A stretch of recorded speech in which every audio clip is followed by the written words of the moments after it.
Mos i hoqshi lekët e këtyre fëmijëve, o zot, o zot.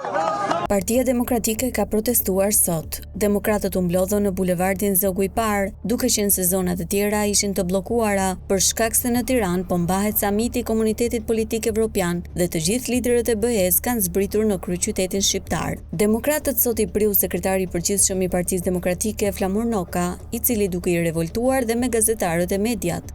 Një nga faktorët e masakrës zgjedhore është dizinformimi që keni bërë ju për shkak presionit pronarëve të cilët janë të zhytur në tendra dhe koncesione. Edhe kjo është. Pjesë e kësaj proteste ishte edhe Alma Kaçi, e cila u bë e njohur për mediat pas video skandalit seksual të ish kryebashkiakut të Kukësit Safet Gjitsi. Demokratët kërkojnë mosnjohjen e zgjedhjeve të 11 majit që i konsiderojnë të vjedhura nga qeveria e kryeministrit Edi Rama.